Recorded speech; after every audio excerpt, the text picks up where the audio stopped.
It was a cold, grey morning at the National Security Training Center. The kind of morning that soaked into bone and spirit alike. Cadets marched through puddles, instructors barked orders, and judgment hung in the air like fog. Among them stood Leila Khan, a girl almost everyone believed didn't belong. Leila tightened her jaw, remembering the voices she had grown up with. Girls like you can't handle this. You're too weak, you're worthless. She had stopped arguing long ago. Now she simply carried the words quietly, like stones in her pockets. But joining the security program wasn't about proving them wrong. It was about protecting people, because she knew what it meant to be unsafe. Days blurred into drills. Running until her legs burned. Weapon training until her shoulders screamed. Studying tactical strategies until her vision turned foggy. Yet no matter how hard she worked, the instructors remained unimpressed. Captain Farouk especially. "You're dragging the team down," he'd say. "Out here, weakness gets people killed." Leila swallowed her frustration and finished the obstacle course dead last. But finished. 3 weeks later came the major evaluation, a hostage rescue simulation. Cadets whispered when Leila was made lead negotiator. Why her? She messed everything up. She's too slow. Captain Farouk didn't look pleased either, but orders were orders. Inside the staged crisis zone, Leila steadied her breath. Into the radio, she said, "This is Officer Khan. Let's talk. No one needs to get hurt." Slowly, calmly, she built trust, found common ground, guided the perpetrators towards surrender. Every hostage walked out safe. Silence followed. And then, a simple nod from Captain Farouk. Not bad. For Leila, it was the closest thing to praise she had gotten.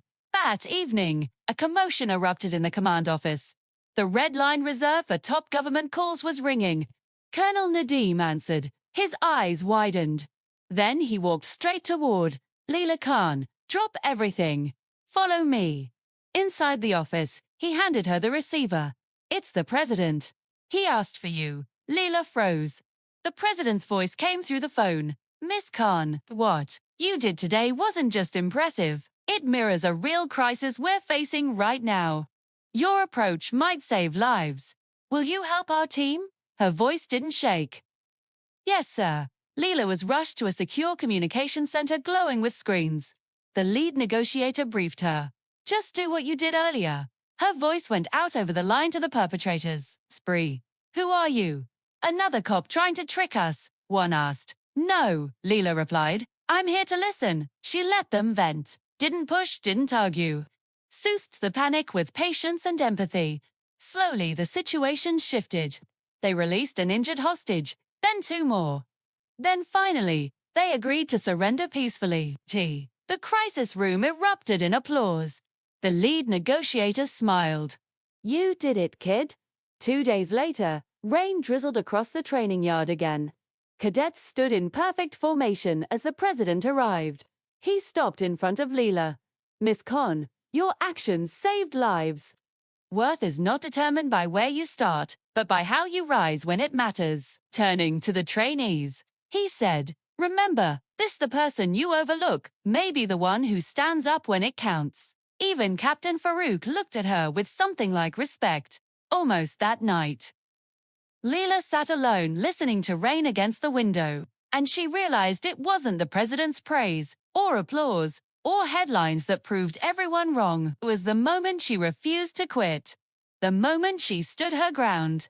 The moment she learned her worth was hers to define and no one could take it away anymore. Thanks for watching.